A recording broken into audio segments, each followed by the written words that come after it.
Et donc, c'est pas tant la surprise du rachat que l'identité du racheteur, si j'ose dire. D'accord. Et on est rentré là dans une longue période de doute et d'incertitude parce que, évidemment, comme vous l'imaginez, lorsque une petite entreprise est rachetée par une plus grosse, en général, on demande aux gens qui dirigent la petite de sortir. Et c'est tout à fait normal puisqu'il y a en fait une redondance de poste. C'est assez classique comme situation, si j'ose dire. Alors, en fait, ce que vous appelez la guerre du talent, c'est aujourd'hui l'une de nos premières préoccupations et c'est la priorité, je pense, pour les directions des ressources humaines dans ce secteur qui est encore une fois un secteur assez extraordinaire parce que peu peuvent faire la promesse de donner un sens aussi abouti à leurs collaborateurs. Quelqu'un qui a tout approuvé et qui a manifestement le potentiel à la hauteur de cette ambition, fera toujours des choix plus innovants, peut-être à un niveau de prise de risque plus important que celui qui va rester dans une zone de confort fondée sur son expérience. C'est-à-dire qu'il va peut-être faire le choix de reproduire ce qui jusqu'à présent a fonctionné. Bonjour à tous et bienvenue sur Pharma Minds. Aujourd'hui, je suis avec Romain Lesquer. Je suis très heureuse d'être avec Romain parce que déjà, c'est la première fois que j'interviewe un DRH. Waouh. C'est le DRH de BMS France. Et juste avant, il était le DRH de Celgene. Vous savez que l'histoire a raconté que BMS avait racheté Celgene. Donc voilà, vous voyez aussi où je veux en venir. On va parler de cette histoire, on va parler de cette méga fusion, comment ça s'est passé de l'intérieur. Et voilà, je suis hyper contente de pouvoir vous faire partager ça aujourd'hui. Bonjour Romain. Bonjour Nathalie. Je suis super contente d'être ici. Merci de m'accueillir déjà. On va directement rentrer dans le vif du sujet. Et puis, j'espère qu'on aura un peu le temps d'aborder d'autres thèmes parce qu'il y a beaucoup de sujets à aborder. Je l'espère aussi. Commençons par ces dernières années, je pense. C'est depuis 4 ans. Donc, tu es le DRH de BMS. Rapidement, comment ça s'est passé, cette fusion de l'intérieur ? Ça a été une aventure assez extraordinaire. En fait, en janvier 2019, donc j'étais alors le DRH de Celgene pour la France, Christophe Durand, qui est donc le patron de Celgene France, m'appelle et me dit « Écoute, un peu hagard, un peu la voix blanche, j'ai une breaking news, il faut absolument qu'on se parle. » Et donc j'étais en train de... Je m'apprêtais à déjeuner dans la cafétéria de la Tour Écho à la Défense, et je vois Christophe débouler avec manifestement une émotion très forte, et il me dit « Écoute, voilà, on vient d'apprendre que Bristol Myers Squibb a annoncé son intention de racheter Celgene. » Donc un deal au niveau mondial. Et en fait, on a rapidement compris que ce serait un deal sans précédent dans la mesure où Bristol Myers Squibb a mis d'entrée de jeu, a affiché son souhait en fait de racheter Celgene dans des conditions extrêmement favorables pour Celgene, avec beaucoup d'argent mis sur la table. Alors la raison en fait est très simple, c'est que Celgene, qui était une entreprise en forte croissance, développait en particulier une technologie qui s'appelle l'immunothérapie. On en reparlera peut-être, au même titre que d'autres entreprises comme Novartis ou Gilead. Et c'est une technologie qui est pleine de promesses en fait pour le traitement des cancers. Et donc, il était important pour Bristol Myers Squibb, comme beaucoup de big pharma, de se repositionner en imaginant pouvoir racheter, réintégrer des acteurs innovants, et en particulier donc dans un domaine qui est le sien, qui est la cancérologie, l'oncologie. Et donc, on s'attendait en effet à ce que Celgene puisse faire l'objet d'un rachat, mais on ne pensait pas que ça puisse venir de la part de Bristol Myers Squibb. On avait fait des paris qui se sont révélés complètement faux. On pensait à Novartis, entre autres, pour des raisons de cohésion de portefeuille. Et donc, c'est pas tant la surprise du rachat que l'identité du racheteur, si j'ose dire. D'accord. Et on est rentré là dans une longue période de doute et d'incertitude parce que, évidemment, comme vous l'imaginez, lorsque une petite entreprise est rachetée par une plus grosse, en général, on demande aux gens qui dirigent la petite de sortir. Et c'est tout à fait normal puisqu'il y a en fait une redondance de poste. C'est assez classique comme situation, si j'ose dire. Et en fait, on s'est dit avec Christophe, parce qu'on était un comité de direction très lié, finalement, qui avait un grand niveau de confiance finalement entre ses membres, et on s'est dit, entre guillemets, perdu pour perdu, il y a une belle histoire à raconter, une aventure à jouer, et on verra bien à la fin si on a eu raison de faire ce pari ou pas, mais on peut réfléchir à un projet qui soit pertinent pour Bristol Myers Squibb, alors sans jamais dénigrer la partie d'en face, en fait, c'est-à-dire le comité de direction de Bristol Myers Squibb, que par ailleurs on ne connaissait que très peu, mais en se disant, voilà, quelle est l'histoire qu'on voudrait raconter pour une entreprise combinée Bristol Myers Squibb Celgene. Et pendant de longs mois, on s'est attelé à la tâche et on a... En disant que vous avez envie de prendre part à cette aventure. Exactement, mais voilà. En fait, sans évidemment jamais s'imposer, ni mettre le pied de la porte, puisqu'on n'était pas en situation de pouvoir le faire, mais en disant, voilà, si jamais nous étions appelés à avoir une quelconque responsabilité dans le rapprochement de Celgene et Bristol Myers Squibb en France, voilà la façon dont on se projette, voilà comment on voit cette entreprise nouvellement résultante de la fusion des deux, et voilà ce qu'on imagine pouvoir mettre en place, voilà quels sont nos partis pris en matière business, mais également en matière de transformation de l'organisation, en matière de marque employeur, d'inclusion et de diversité, enfin sur tout un tas de sujets. Et en fait, donc on a construit cette partition en se disant, voilà, ça peut intéresser le groupe et on va faire en sorte que ça l'intéresse, mais encore une fois, en étant très lucide sur le fait qu'on n'était a priori pas en position de pouvoir imposer le moindre agenda. Et en fait, Christophe donc a eu la possibilité de présenter ce projet et contre toute attente, c'est ce projet qui a été retenu. Et donc, on a été extrêmement surpris dans un premier temps et heureux de comprendre que voilà, Christophe serait finalement retenu pour diriger l'entreprise qui résulterait de ce rapprochement. Et lorsque ce choix a été confirmé, donc en novembre 2019, on a rapidement compris que voilà, il y avait une nouvelle page qui allait sans doute pouvoir s'écrire. Et c'est en effet ce qui s'est passé. On est rentré dans un processus de rapprochement des deux entreprises. Et j'ai pour ma part eu la chance de pouvoir accompagner Christophe dans cette aventure. Et ça a été une aventure assez exceptionnelle parce que d'abord elle a commencé au moment même où on rentrait dans le premier confinement avec le Covid. Et je vous assure, je me suis retrouvé en fait au moment même où j'étais entre guillemets confirmé dans mon job, je me suis retrouvé tout seul à la maison derrière mon PC à devoir initier une discussion concernant donc une restructuration nécessaire du fait de la fusion avec des partenaires sociaux que je ne connaissais pas, en devant mobiliser une équipe RH qui était elle-même possiblement impactée par le plan social. Donc je me suis retrouvé dans une configuration qui était quand même assez complexe. Donc tu as regretté à ce moment-là d'avoir fait de m'être lancé dans l'aventure. Non, j'ai pas regretté pas le moins du monde. D'abord parce que Bristol Myers Squibb est une entreprise vraiment formidable avec des gens qui sont exceptionnels et notamment en fait qui ont une passion pour le patient. Alors évidemment, dans la pharma, tout le monde a une passion pour le patient, mais chez Bristol Myers Squibb, j'ai pu voir à quel point elle était incarnée et ancrée cette passion. Donc en fait, à aucun moment je n'ai regretté l'histoire, mais c'est vrai on s'est heurté à un niveau de complexité assez inédite. Parce que, alors pour la petite histoire par exemple, il a fallu qu'on aille chercher l'assurance auprès des pouvoirs publics qu'en initiant des discussions pouvant possiblement mener à une restructuration de façon virtuelle, puisque du jour au lendemain, souvenez-vous, on était tous, tout d'un coup, on s'est tous retrouvés chez nous derrière notre PC. On voulait avoir la certitude, typiquement, qu'on allait pouvoir mener à bien ces négociations sans qu'elles soient retoquées du fait de la forme particulière que ça prenait.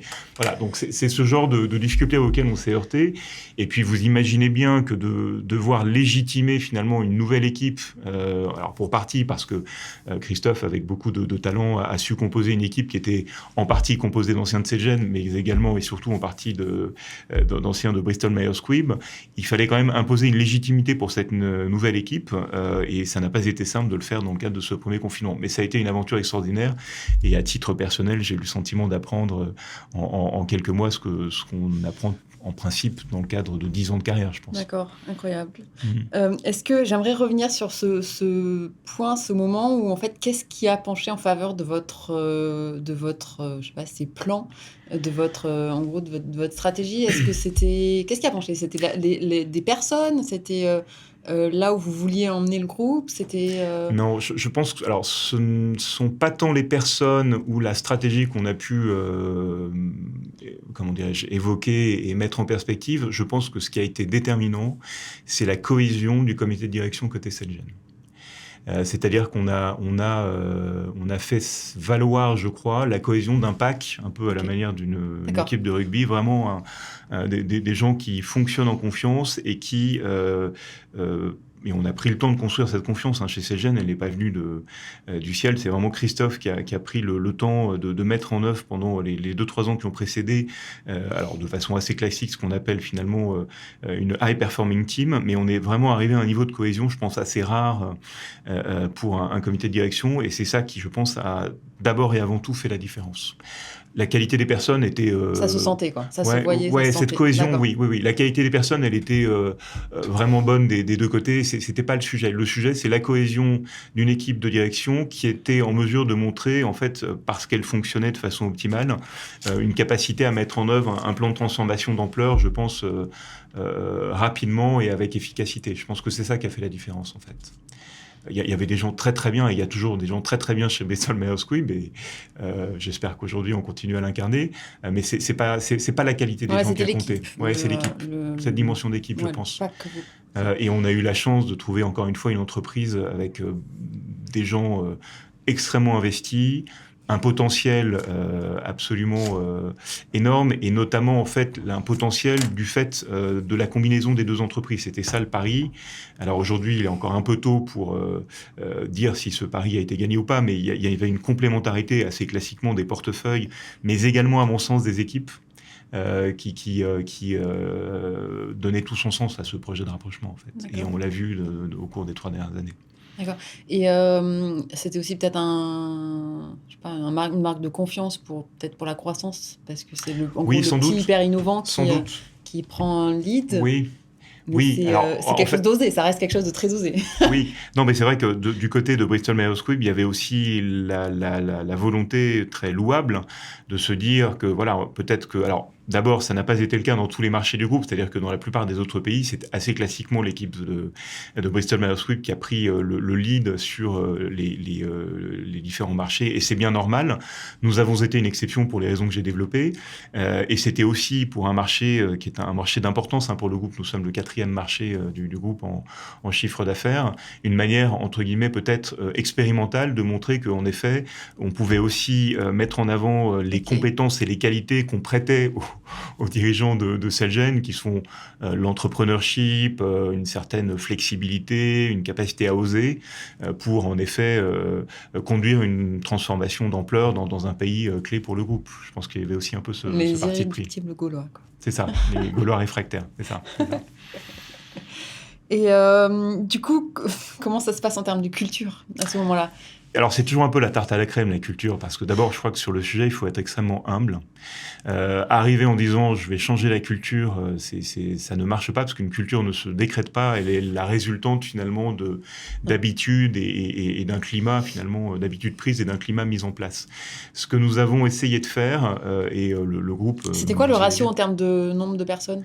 Alors, en toute objectivité, il a rapidement diminué en défaveur de Celgene, parce qu'il y a beaucoup de gens côté Celgene, et c'était vrai en France comme au niveau du groupe dans son ensemble, qui étaient chez Celgene pour des raisons qui étaient précisément un peu antinomiques avec ce qu'une Big Pharma a priori pouvait leur apporter. C'est-à-dire justement ce souhait d'autonomie, de réactivité, de souplesse, de flexibilité, finalement toutes choses qu'on retrouve beaucoup par définition dans les biotech ou même les mid-size pharma. Et donc le fait de réintégrer le giron d'une Big Pharma, alors même que l'enjeu était justement d'innerver finalement cette Big Pharma, en l'occurrence Bristol Myers Squibb, avec ses éléments de culture positifs et qui étaient déjà en partie présents, beaucoup de gens ont préféré partir. Bon, donc on a fait néanmoins avec l'ensemble des personnels de part et d'autre un pari qui est de se dire, essayons de faire converger l'ADN des deux cultures, en le respectant de part et d'autre totalement, mais en créant quelque chose de nouveau. Très objectivement et en toute humilité, avec le recul, je pense que on n'a pas forcément fait évoluer la culture de façon radicale, mais on a pu la faire évoluer dans un sens qui est assez un équilibre qui est pas facile à trouver, qui était respecter finalement l'ADN de BMS culture majoritaire, tout en le faisant évoluer dans le sens de peut-être une plus forte capacité à se remettre en question, à faire bouger les lignes et à peut-être aussi se faire confiance dans le sens de un projet d'entreprise susceptible d'emporter le plus grand nombre. Et donc, on a fait ça depuis 2-3 ans avec les managers, le top management d'abord, les managers ensuite, et les collaborateurs dans un troisième temps. Et je pense, encore une fois, que c'est une affaire de longue haleine. Et dans ce cadre-là, l'exemplarité des dirigeants est absolument essentielle. D'accord. Il faut qu'ils incarnent ce changement, en fait. Et s'ils ne le font pas, c'est peine perdue. Et du coup, ça veut dire que les dirigeants sont restés... Le CODIR est resté le même. Alors, le CODIR, en fait... J'imagine que ça a tout évolué au bout de 4 ans. Mais... Oui, absolument. Non, mais c'est une bonne question. En fait, le pari que nous avons fait avec Christophe, c'était... Par définition, on ne pouvait pas arriver comme des envahisseurs ou des cow-boys que nous ne sommes pas, en disant, voilà, maintenant c'est nous qui... parce que, encore une fois, avec beaucoup d'humilité, nous n'avons jamais oublié que c'est d'abord Bristol Myers Squibb qui a racheté Celgene. Ouais, mais du coup, c'est difficile de l'expliquer aussi, j'imagine. Bien sûr. Et c'est vrai qu'on a pu se heurter, et je le comprends parfaitement, à un procès un peu en illégitimité de la part de collaborateurs qui se disent, mais en fait... c'est nous qui rachetons Celgene, et finalement, en tout cas en France, ce sont certains des patrons de Celgene, en tout cas membres du comité de direction, qui prennent... il y a une espèce d'incohérence perçue, voilà. Et en fait, encore une fois, Christophe, je pense, avec beaucoup d'avidité, a fait le choix mais aussi convaincu que c'était la bonne manière de procéder pour le bien de tous, en fait, a fait le choix d'un COMEX équilibré avec 50% ex-Bristol Myers Squibb, 50% ex-Celgene, et depuis, en effet, il y a eu des mouvements, et c'est bien naturel dans un comité de direction, et on a recruté à l'extérieur des gens qu'on a voulu recruter à l'image de ce projet nouveau que nous avions pour les deux entreprises combinées. Et je pense que de ce point de vue-là, alors pour le coup, avec une absence totale d'humilité, je pense qu'on a recruté vraiment des gens super et qui incarnent complètement cette nouvelle image qu'on voulait donner pour l'entreprise. Donc c'est pour l'instant une très belle histoire qui fonctionne bien, qui reste donc une expérimentation qui... Oui, c'est une belle histoire. En tout cas, nous, on l'a vécu comme tel de l'intérieur. On s'est heurté bien entendu, à d'innombrables difficultés. On est dans une obligation là finalement de concrétiser les promesses d'un portefeuille qui reste encore extrêmement prometteur, mais qui doit aujourd'hui se concrétiser. Il y a une attente forte du groupe.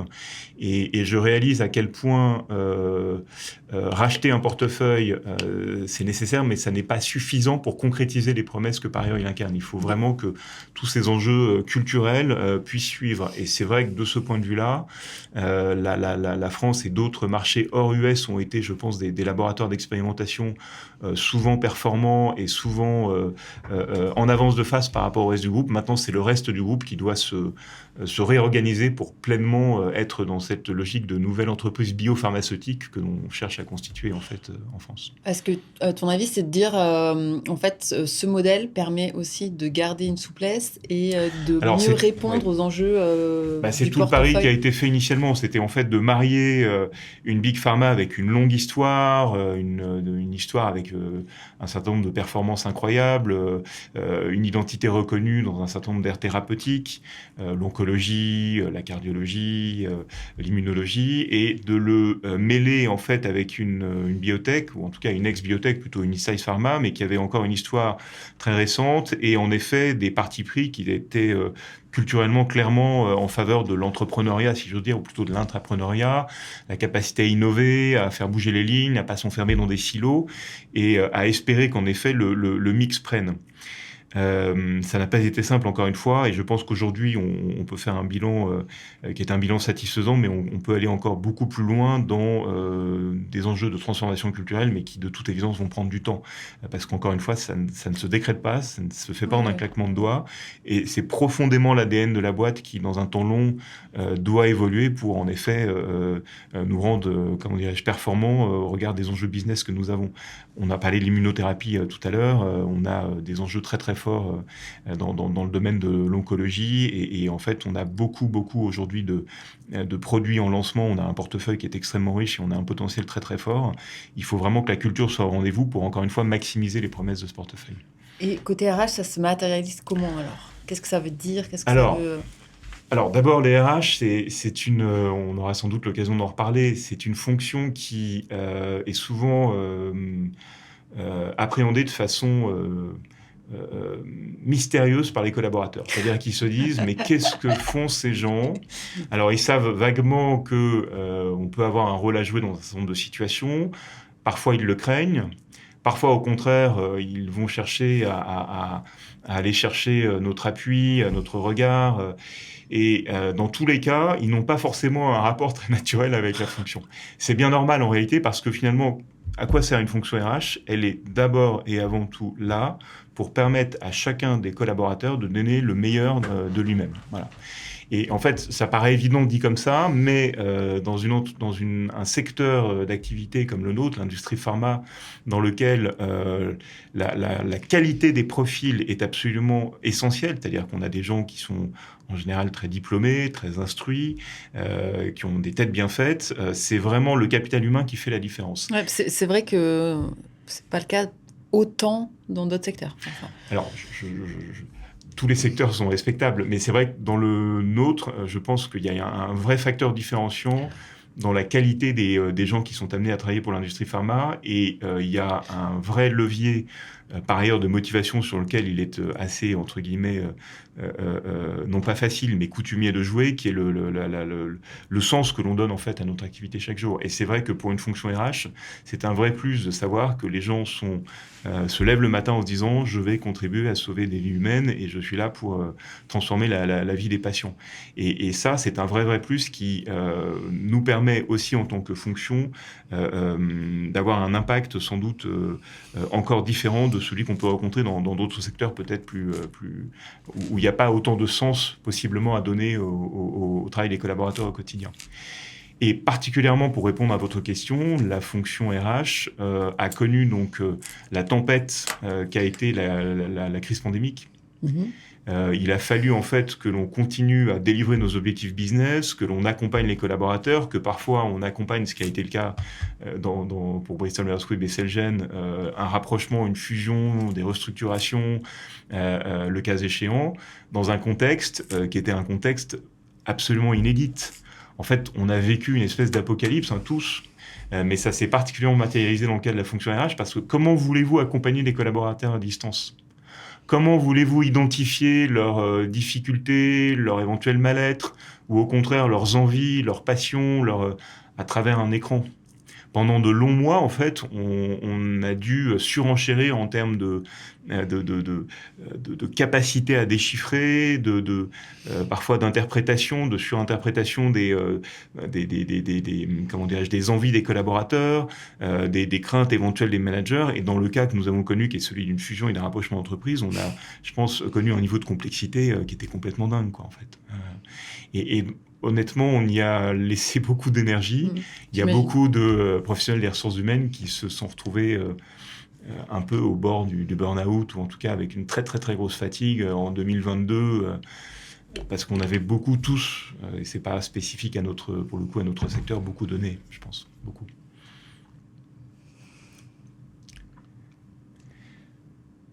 Et du coup, ça veut dire que... parce qu'aujourd'hui, c'est toujours des modes hybrides. Donc, c'est des enseignements que vous avez, des modes de travail que vous avez appris pour faire évoluer la manière dont vous travaillez, ou qu'est-ce que ça... Alors, c'est intéressant parce que je ne sais pas si vous vous souvenez, Nathalie, on a en fait... on se tutoie, on se voit. On se tutoie. Moi, je tutoie parce que je me sens bien. Mais... Non, super. Non, mais c'est le DRH un peu... qui parle. Non, on se tutoie, c'est parfait. En fait, je ne sais pas si tu te souviens, Nathalie, mais en fait, on s'est tous retrouvés dans une situation, encore une fois, inédite, de devoir tout d'un coup composer avec les technologies nouvelles, une configuration dégradée où on était tous finalement derrière nos PC à apprendre ça apporte cette forme de solidarité aussi. Exactement. Alors, ça a créé aussi, c'est vrai, cette obligation de s'adapter et de faire preuve de solidarité, de se serrer les coudes dans ce moment compliqué. Mais on a rapidement compris en fait qu'on basculait dans un univers nouveau sans retour possible. Ouais. Et ça, on l'a compris très vite. Et une incertitude également. Alors, une incertitude. Des choses où ça peut revenir, il va falloir absolument vivre avec. Et en fait, on s'est mis dans un espèce de mode, non pas dégradé, parce que ça, c'était le temps de la crise, mais dans un mode d'adaptabilité accrue permanent. Avec du coup la conscience aiguë que d'autres crises sont déjà survenues, mais elles vont continuer à survenir et elles vont requérir plus que jamais une adaptation nécessaire. Et en fait, aujourd'hui, on se projette dans un monde hybride. On y est déjà. Alors pour notre part, en fait, on avait fait le choix très très tôt de se projeter dans l'après-Covid et de négocier en fait un accord de travail à distance comme l'ont fait la plupart des entreprises. Et en fait, ça a été aussi l'occasion, juste pour le coup, d'un changement culturel assez profond, qui était de se dire, en tout cas pour notre part, maintenant on fait confiance aux collaborateurs, on n'est pas en mesure ni de les fliquer, ni de les tracer, ni de leur imposer un espèce de jeu formel dans l'utilisation des technologies hybrides. Les gens sont responsables, ils sont adultes, et on a fait le choix en fait d'un principe donc qui est confiance versus responsabilité. Autrement dit, on a un accord de télétravail qui est assez, voire très souple, et on laisse les gens organiser leur temps de travail, en fait avec certaines limites, mais de façon extrêmement souple, sans être dans cette logique de tracking. Et ça a été un basculement culturel très très fort. La concrétisation peut-être d'une promesse qui est celle de continuer à responsabiliser les collaborateurs et à leur faire confiance. En fait. Ouais, et est-ce que c'était une des marques de fabrique que Celgene pouvait avoir, par exemple? Non. Un peu plus qu'une grosse pharma? Non, je pense que sur ce plan-là, les deux entreprises étaient parfaitement à égalité, et c'était plutôt, il y avait une tolérance et une acceptation, alors peut-être pas au même degré sur la capacité de chacun à s'organiser, mais en fait, il y a s'organiser, il y a la résilience aussi. C'est ça. Parce que Ouais, et c'est vrai que... quand on a l'habitude de moins de cadres, peut-être Exact. qu'on est aussi plus à l'aise avec... Voilà, et je pense que tout le monde a démontré finalement beaucoup de résilience dans cette crise que nous avons vécue, et je pense que le résultat ne pouvait pas être autre que de faire confiance aux collaborateurs, certes en fixant un cadre, mais qui soit le plus large possible pour que chacun, dans une relation d'adulte à adulte avec l'entreprise, puisse s'organiser comme il l'entend. Et c'est aujourd'hui ce qui est en place chez Bristol Myers Squibb. Génial.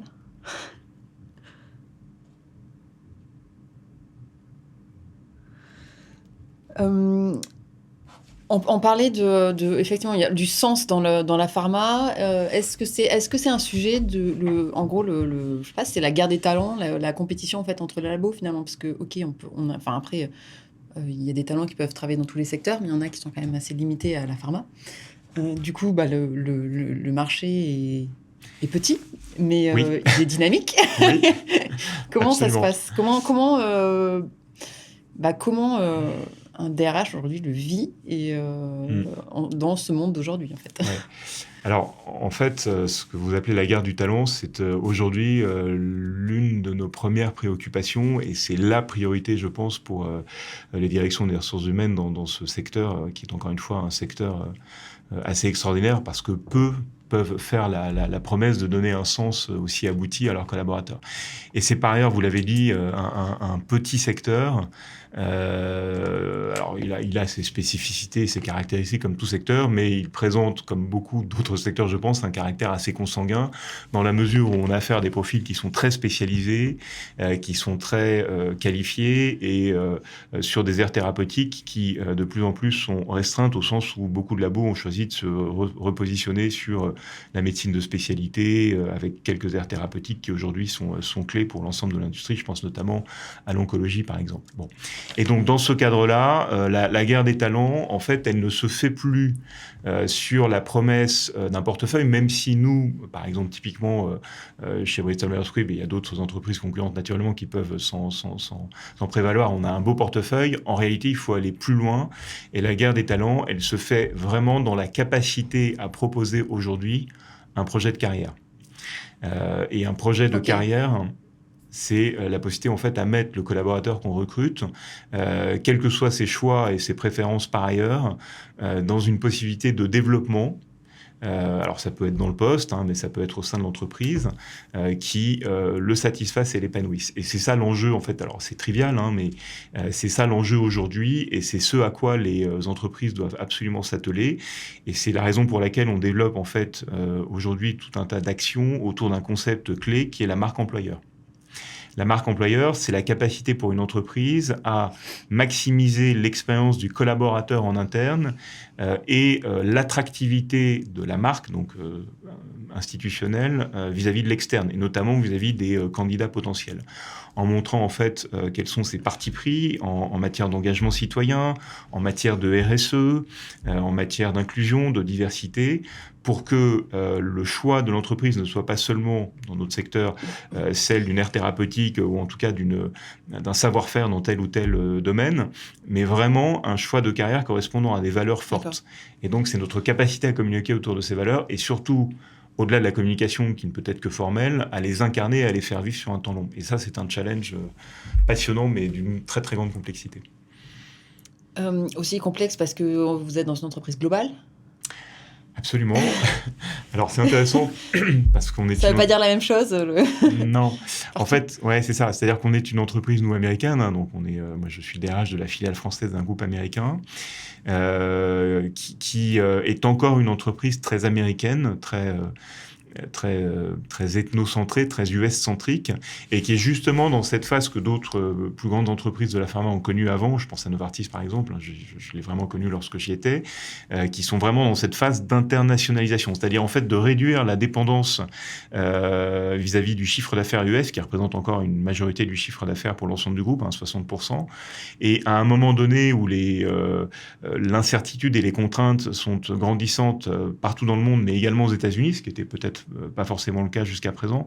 Je pense notamment à la nouvelle réglementation, l'IRA, qui oblige qui établit une pression nouvelle sur les prix, y compris aux États-Unis. Il y a un enjeu vraiment fort pour le groupe à diminuer sa dépendance vis-à-vis du chiffre d'affaires US et donc à donner plus d'importance aux autres marchés. Or, culturellement, c'est encore une entreprise très américaine. Et donc, dans ce contexte-là, comment est-ce qu'on est en mesure de projeter nos collaborateurs chez BMS France, pour ceux qui le souhaitent en tout cas, dans une carrière au sein d'un groupe qui est un groupe américain, certes international, mais qui est vraiment en phase de multinationalisation? Eh ben, c'est un enjeu auquel on essaye de répondre au quotidien et il se trouve que, et ça c'était bien avant que je n'arrive, il y a eu un certain nombre de belles réussites de Français de Bristol Myers Squibb France qui ont essaimé à travers le groupe et qui ont ouvert la voie en fait à un certain nombre de développements à l'international de nos talents français et c'est quelque chose qu'on essaye de perpétrer parce que ça a vraiment permis de créer une espèce de French School au sein de Bristol Myers Squibb qui a été extrêmement performante. Donc vous aimeriez que BMS ça devienne francophile, quoi. Alors, c'est pas demain la veille, parce même si on est le 4e marché du groupe, on met encore peu de choses par rapport, dans une logique US. La France est un marché important, certes, mais qui est vu, et ça c'est très, très classique, très trivial de le dire, mais qui est vu un peu comme un marché un peu spécial, avec des gens particuliers. Il y a une crainte qui n'est pas toujours infondée sur une culture très, très extravertie, parfois vindicative. Il y a une crainte de la complexité légale et sociale. On regarde les relations avec les partenaires sociaux, parfois parce qu'on ne la comprend pas de façon un peu craintive. Donc en fait, mon job, et là aussi c'est très, très classique, consiste à expliquer à nos amis américains, à notre siège, en quoi la France est différente, mais en quoi on essaye quand même de contribuer, et on le fait dans la quasi-totalité des cas, de façon très, très standard aux attentes du groupe, et en l'occurrence avec un niveau de performance qui est à saluer et qui est constant. En fait, on a la chance d'être dans une filiale dans laquelle les lancements sont souvent best in class, et on a une performance qui continue envers et contre tout à être très très significative. Donc c'est une vraie chance, évidemment. Et ça nous positionne plus facilement dans la relation avec le groupe pour expérimenter et pour positionner notre marché en pilote sur tout un tas de projets. Et ça, c'est super. En fait. J'aimerais comprendre que quand tu dis que, par exemple, Novartis avait fait cette démarche d'internationalisation avant, ça veut dire quoi? Ça veut dire... Après, bon, Novartis, je veux dire, le marché suisse, ça sera pas 60% du business. Mais en fait, ça veut dire quoi? Ouais. En fait, ça veut dire que lorsque, dans les années 90-2000, les big pharma se sont vraiment internationalisées, elles l'ont fait sous l'impulsion d'un siège, donc qui était ce qu'on appelle le global ou le corporate, qui a porté une vision dans la plupart des marchés dans lesquels il a pris pied. Bon, typiquement Novartis, c'était le cas comme pour les autres big pharma. La conviction ancrée que finalement la vision du groupe est celle qui vaut pour l'ensemble des marchés et qui permet de mettre en œuvre cette grande entreprise. Harmonisé. Voilà. Jusqu'au moment où on se dit mais finalement le business, les clients, les patients, les médecins, ils sont dans les pays. Et en fait, finalement, à un moment donné, la légitimité du groupe, elle vaut parce que c'est lui qui a les moyens et qui met en œuvre une stratégie, une politique, mais en fait, le business, il est dans les marchés. Et il y a eu cette espèce de retournement, de révolution un peu copernicienne chez Novartis, c'était au début des années 2010, de se dire, mais finalement, dorénavant, ce n'est plus le groupe qui va montrer la voie, ce sont les marchés qui vont venir alimenter le groupe, et donc maintenant, ce sont les marchés. En fait, il y a un espèce de principe de subsidiarité qui soudainement s'est appliqué à l'ensemble du groupe, et c'est la raison pour laquelle, du coup, Novartis a fait monter au niveau corporate des gens des filiales. J'ai eu la chance, moi, de participer à ce mouvement, parce qu'en fait, je suis dans la filiale française, et j'ai pu, du coup, travailler au global dans ce contexte-là, et ça a été le choix de se dire, maintenant, on fait confiance au marché, on fait confiance aux experts des pays pour nous, au-delà des spécificités propres à chacun d'entre eux, pour nous dire finalement comment on doit appréhender la stratégie du groupe. Et ce que Novartis a fait dans les années 2010, BMS commence seulement à envisager de devoir le faire. Alors pour des raisons historiques qui sont très différentes, en fait, BMS a connu à un moment donné des enjeux forts de compliance qui l'ont conduit sans doute à avoir une vision très descendante, très contrôlante de son activité, qui s'est sans doute fait au détriment de la confiance accordée au marché en termes de marge d'autonomie, en fait. Bon. Mais on s'aperçoit aujourd'hui que pour tenir compte des spécificités de chacun des marchés et diminuer la dépendance vis-à-vis du chiffre d'affaires US, il faut absolument faire confiance au marché. Et le groupe commence à rentrer dans ce processus de réflexion que Novartis avait connu 10 ans auparavant. En fait. D'accord. Et du coup, dans ce genre d'approche, c'est vrai que c'est les RH qui ont un rôle clé à jouer.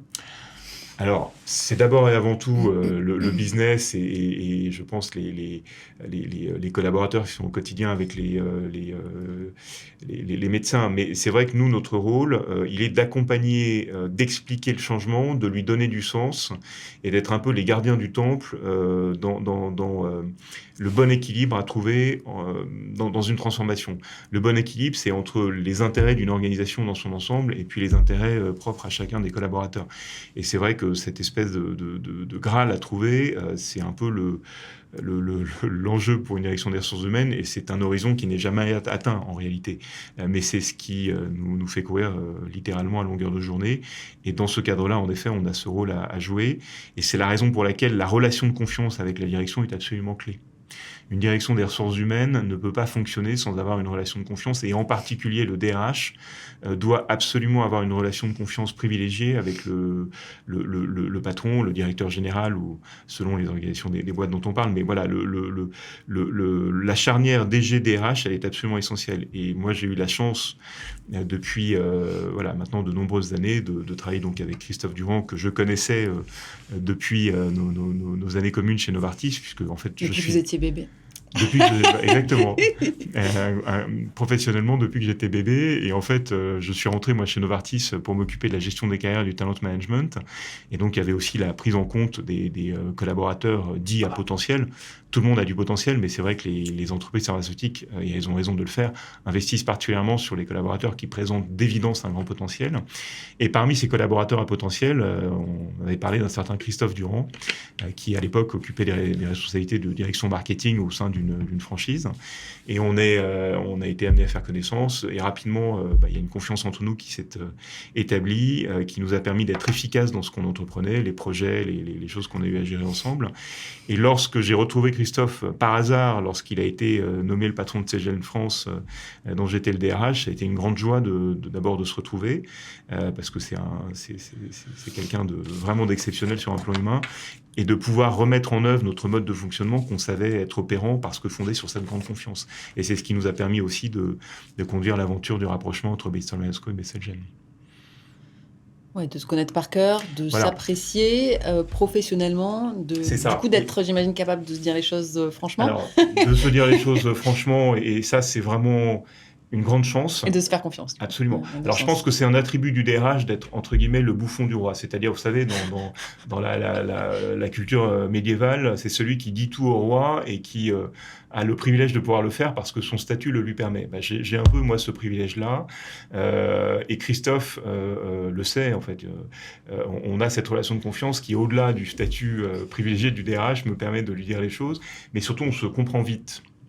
et on est souvent convergents, je pense, pour des raisons de valeur communes sur nos analyses, et du coup, on gagne un temps précieux, et je pense qu'encore une fois, l'impact de notre partenariat, il a vraiment été clé pour mettre en œuvre tout ce qu'on a voulu faire en termes de transformation de l'entreprise. Tu m'avais évoqué, pour revenir à Novartis, ces histoires de pratiques best in class dans le management des talents.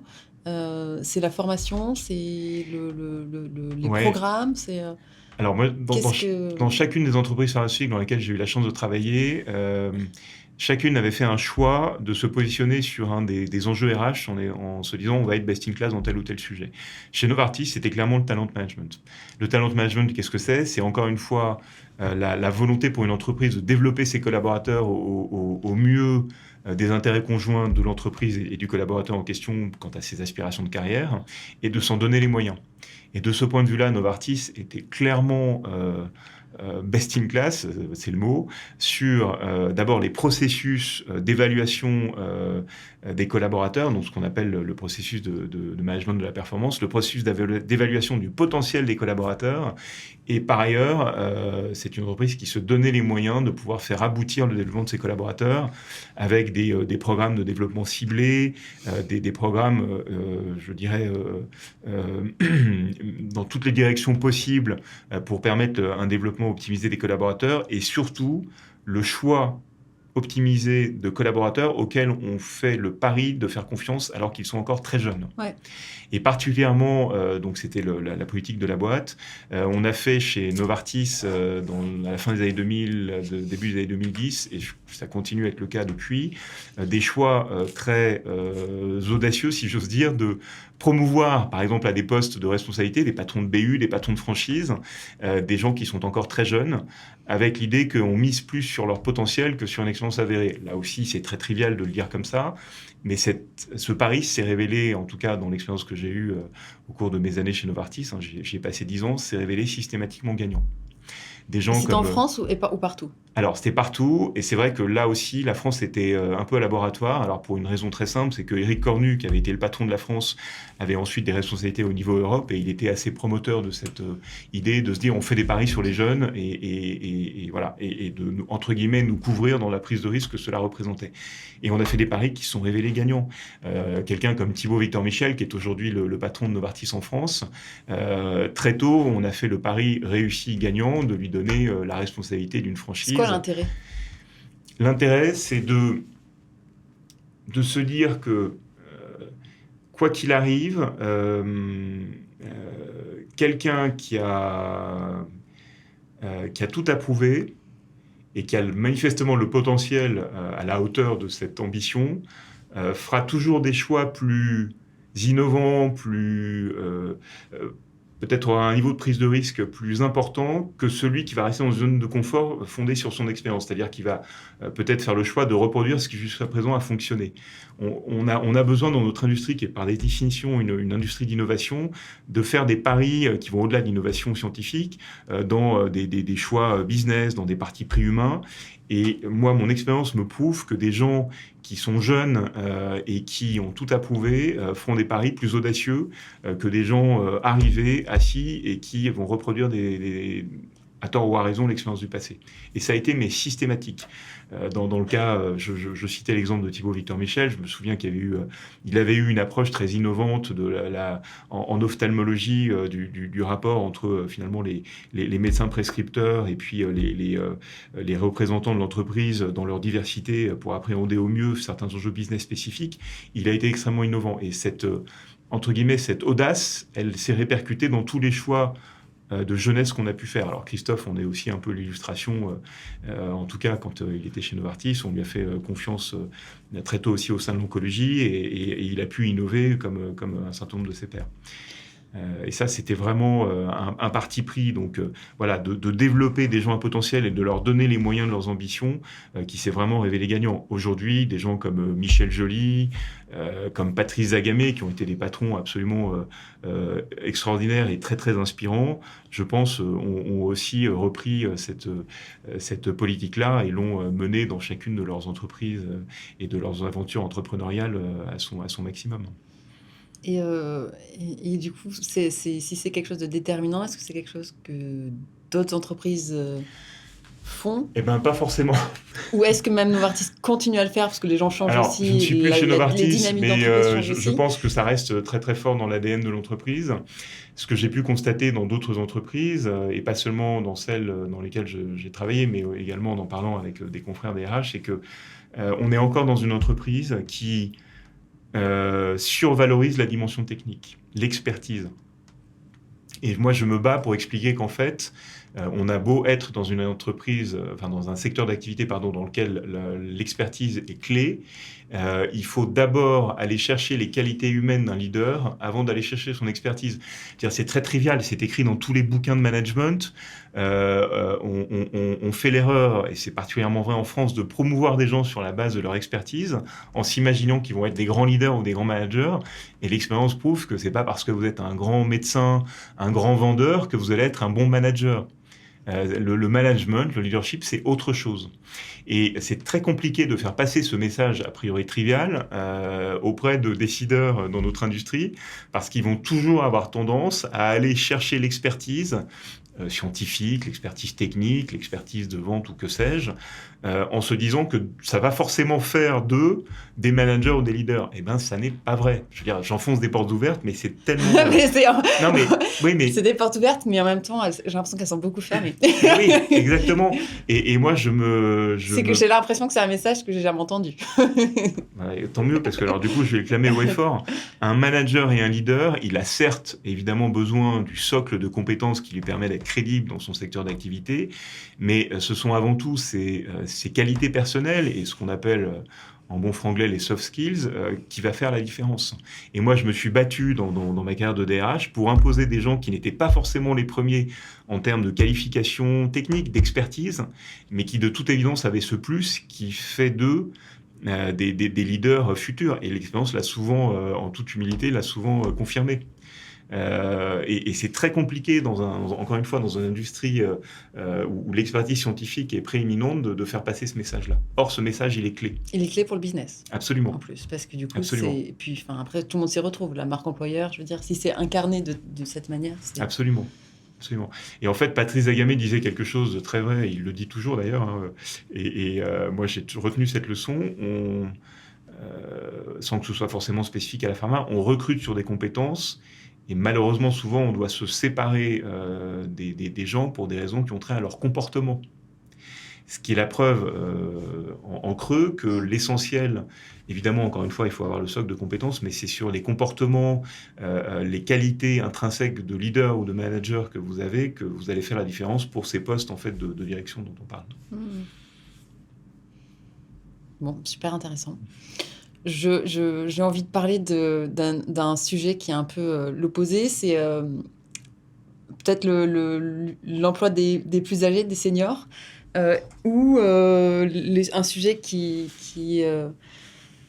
bon, je sais pas s'il est à la mode dans la pharma, mais c'est les PSE. Les PSE, comment DRH, est-ce que c'est la façon du DRH? Comment vit ça? Qu'est-ce que... Enfin, au-delà de ça, j'ai envie de dire pour les jeunes ou pour les vieux, comment on vit ça pour les collaborateurs? Alors, parce que voilà, il y en a partout, il y a tout le temps. Très bonne question. Bon, alors d'abord, c'est jamais de gaieté de cœur qu'on met en œuvre un plan de restructuration.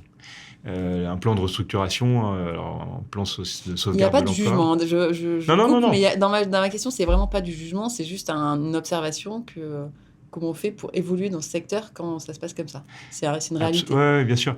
Alors, il y a deux fois, tu n'as personne. Hein, bien sûr, non, mais il ne s'agit pas d'avoir un jugement moral sur les PSE, bien évidemment. En fait, les entreprises doivent évoluer et elles doivent s'adapter en permanence. Bon, dans ce cadre-là, souvent, mais pas toujours, et Dieu merci, on fait le choix de faire évoluer la structure en restructurant, c'est-à-dire en fait en en mettant en œuvre une nouvelle organisation qui passe par parfois la disparition de certains services ou départements, parfois de certaines filières de métiers. Bon, enfin, et en fait, c'est dans notre industrie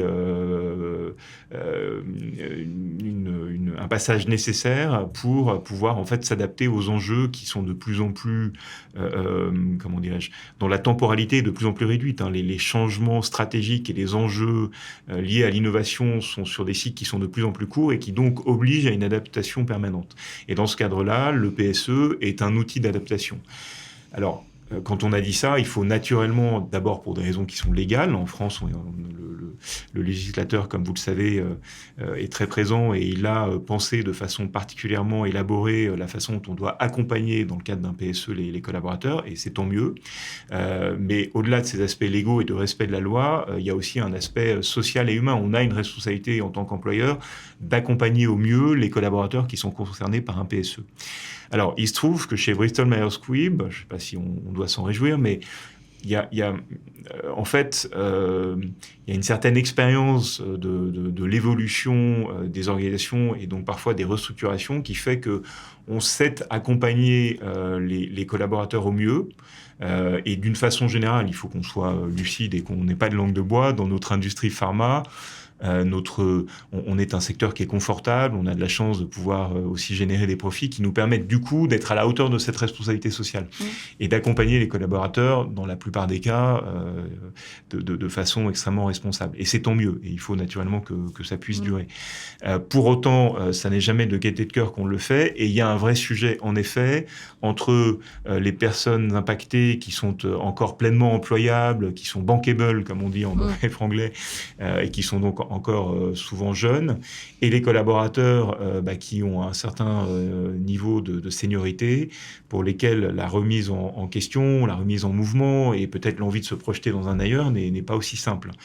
Et c'est vrai que à la faveur des dernières évolutions législatives, hein, vous savez maintenant qu'évidemment en France on doit travailler plus longtemps pour avoir une retraite à taux plein, en fait il faut impérativement que tous nous nous saisissions ce qu'on ne faisait pas assez jusqu'à présent, ou en tout cas, si on le faisait, c'était selon des modalités qui étaient vraiment pas optimales. Il faut qu'on se saisisse de la question des seniors. Et l'enjeu, c'est, puisque les gens sont amenés à travailler plus longtemps, c'est comment est-ce qu'on les accompagne et comment on fait en sorte qu'ils puissent être dans une forme d'épanouissement professionnel, y compris à la fin de leur carrière, ce qui n'est pas toujours le cas malheureusement, et qu'ils aient envie, et donc comment est-ce qu'on les aide pour cela, qu'ils aient envie de transmettre et de valoriser une expérience que souvent on ne va pas suffisamment rechercher. Et je pense que les entreprises sont très responsables. Hein, jusqu'à présent, elles géraient les seniors, notamment dans le cadre de plans de pré-retraite, de plans de départ volontaire, en ne s'interrogeant pas sur comment, voilà, et maintenant on y est un peu contraint, et il faut tous qu'on y réfléchisse, comment est-ce qu'on fait pour garder les seniors, les garder motivés et valoriser surtout leur immense savoir, leur savoir-faire, ce qu'on ne faisait que pas suffisamment jusqu'à présent.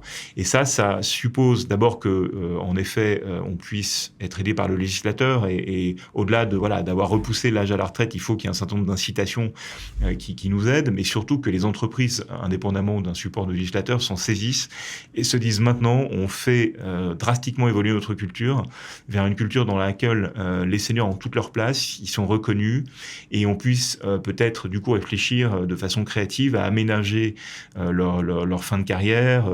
Et ça, typiquement à nouveau, hein, sans vouloir établir oui, non, mais c'est vrai. On l'a beaucoup fait chez Novartis. J'avais négocié un accord senior qui avait été assez bienvenu au moment où il a été négocié. Et c'est typiquement le genre de choses qu'on devrait faire en permettant, par exemple, des temps partiels de fin de carrière, des choses comme ça.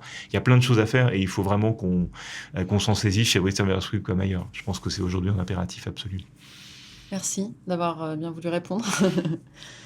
Une dernière question avant de terminer cette première partie. J'en profite d'avoir un DRH en face de moi pour poser une question qui m'intéresse. On a parlé de diversité, d'inclusion. Un sujet que j'aime bien, c'est la diversité neuronale, diversité d'intelligence. Comment on arrive à établir ça? Est-ce que les DRH essaient d'établir ça? Est-ce que c'est quelque chose qui compte en entreprise? Alors la réponse est oui, de toute évidence. Moi, je suis convaincu que l'un des enjeux de la diversité, alors qui est pas tellement explicité comme tel, il y a des enjeux tarte à la crème, Absolument. ou en tout cas très récurrents autour Mm. de la diversité, qui ne sont pas moins louables ou en tout cas légitimes en tant que tels, mais il y a un vrai enjeu dans la diversité des typologies d'intelligence et finalement des manières de penser, qui est assez peu appréhendé par les entreprises en général, et malheureusement nous n'y échappons pas, alors même qu'on devrait finalement quelque part avoir un peu d'avance sur le sujet, étant donné la spécificité de notre métier. Bon. Et moi, je crois vraiment à la nécessité de prendre en compte la diversité des intelligences. Vous savez qu'il y a une théorie RH, ou en tout cas managériale, sur les différents types d'intelligence. Au-delà de cet aspect théorique, moi, je suis convaincu qu'on a tout à gagner à comprendre que voilà, nous ne fonctionnons pas de la même façon d'un point de vue cognitif et cérébral, et que la complémentarité des profils est porteuse de performance en tant que telle. Alors intuitivement, on le savait déjà, hein, c'est ce qu'on met en œuvre quand on cherche à travailler l'optimisation de la performance des équipes. Une équipe donnée qu'on va chercher à accompagner en lui faisant prendre conscience finalement de la diversité des profils. On utilise beaucoup dans notre industrie un outil assez classique, mais qui est d'une simplicité finalement redoutable, qui est le disque Insight, qui, à travers un jeu de couleurs, montre des modes de fonctionnement ancrés, avec des typologies de fonctionnement assez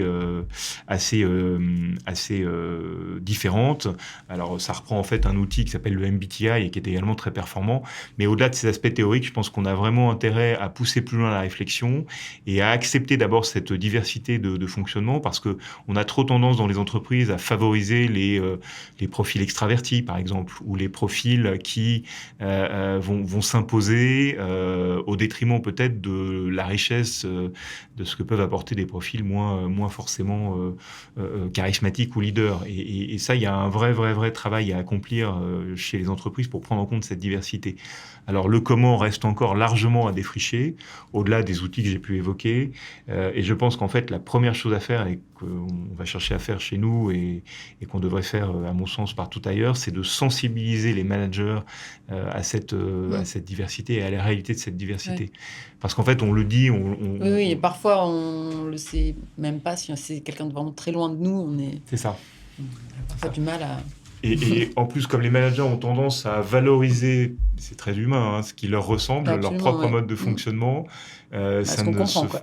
voilà, ça ne se Qu'on fait connaît, ce pas qu'on comprend. exactement. Ça ne se fait pas au profit de la prise en compte d'une diversité réelle. Et ça, c'est un vrai enjeu de D'accord. diversité, peut-être plus fort que d'autres sujets, encore une fois très convenus, qui sont certes légitimes, disons mais que c'est qui des sont... sujets qui ouais, sont pas ouverts, en tout cas. c'est ça.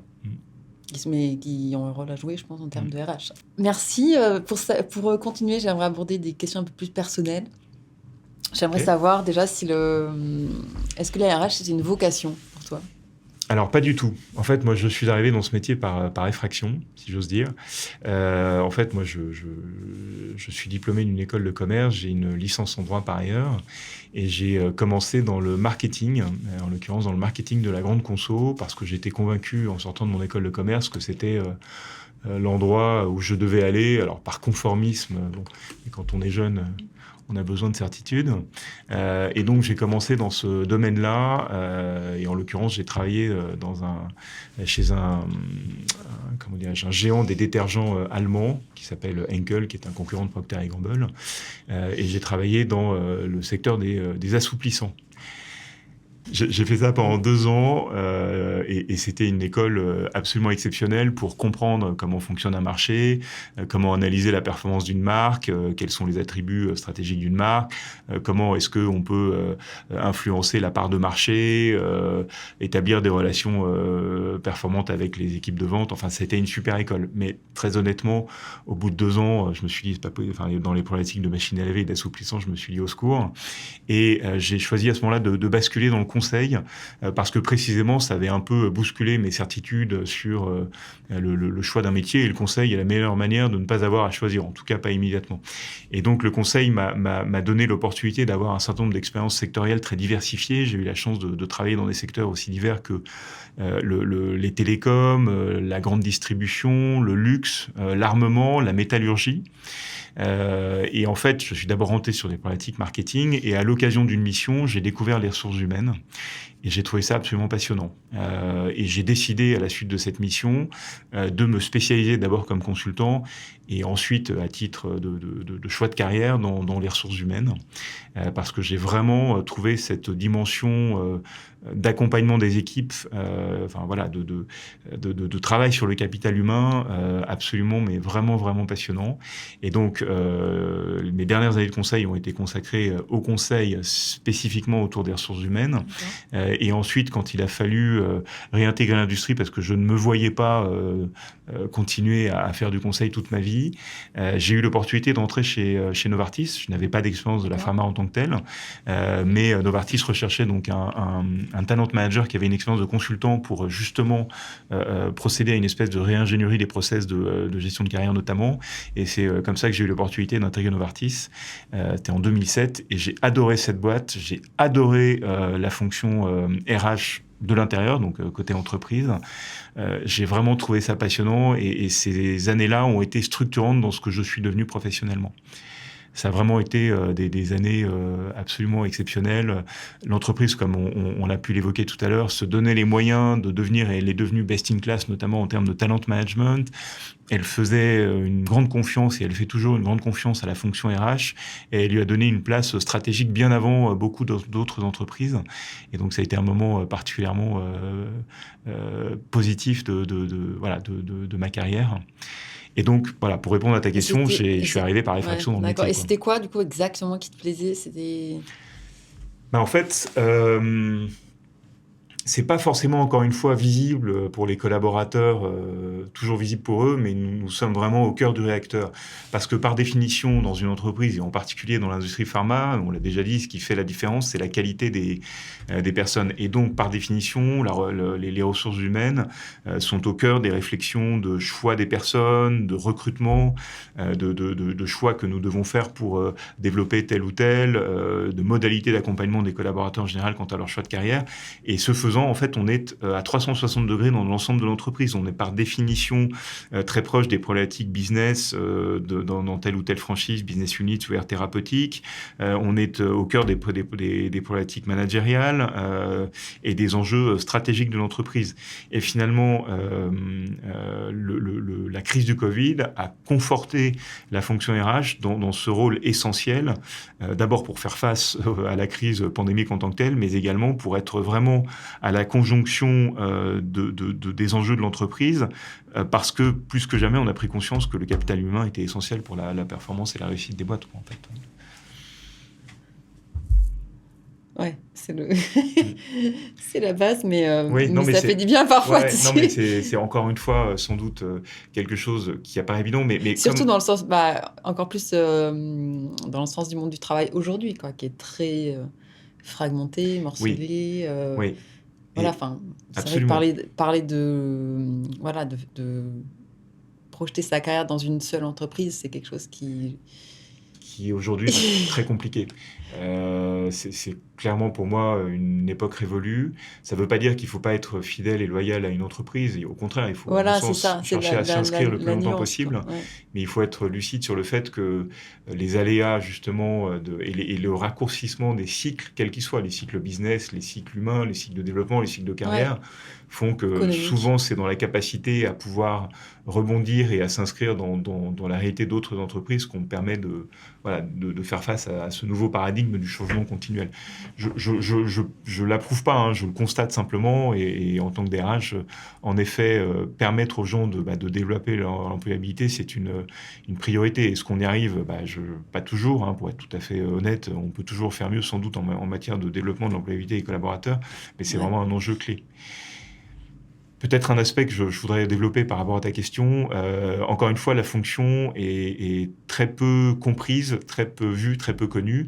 Il y a une métaphore que je voudrais employer peut-être pour expliquer ce qu'on fait au quotidien, parce qu'on m'a déjà posé la question, mais qu'est-ce que vous faites de votre journée?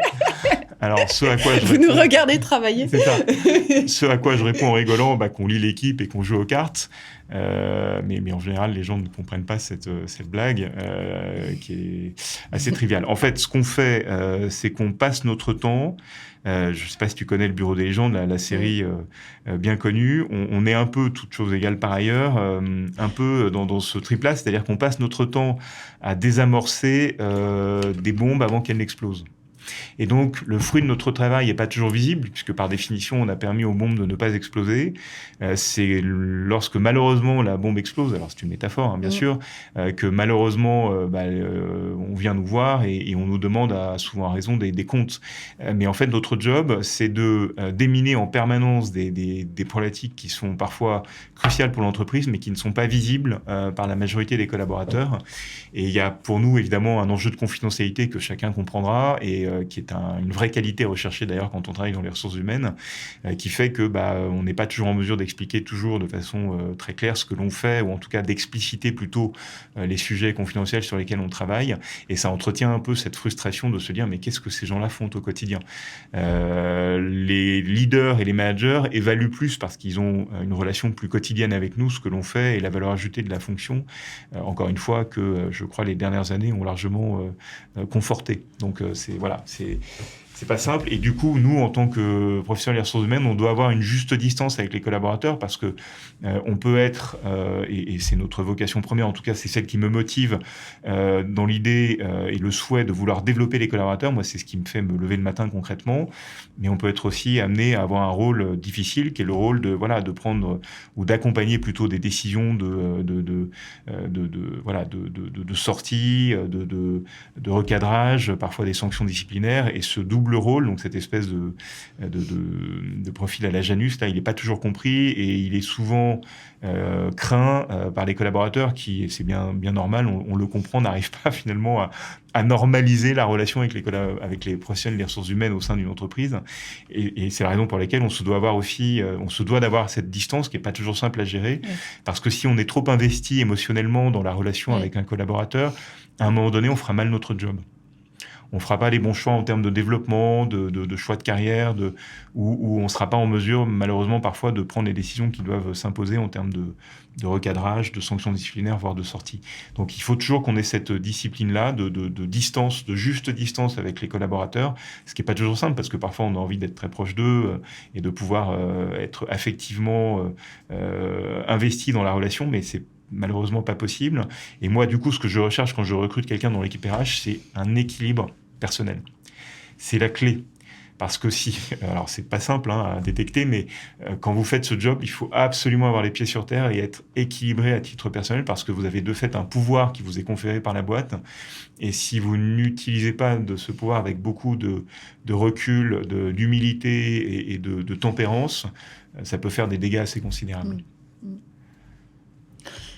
Une dernière question, j'aimerais peut-être que tu proposes des conseils à des collaborateurs qui t'écoutent, et je sais pas, est-ce que c'est sur l'employabilité, est-ce que c'est sur... En fait, quel conseil tu pourrais donner à des collaborateurs informés?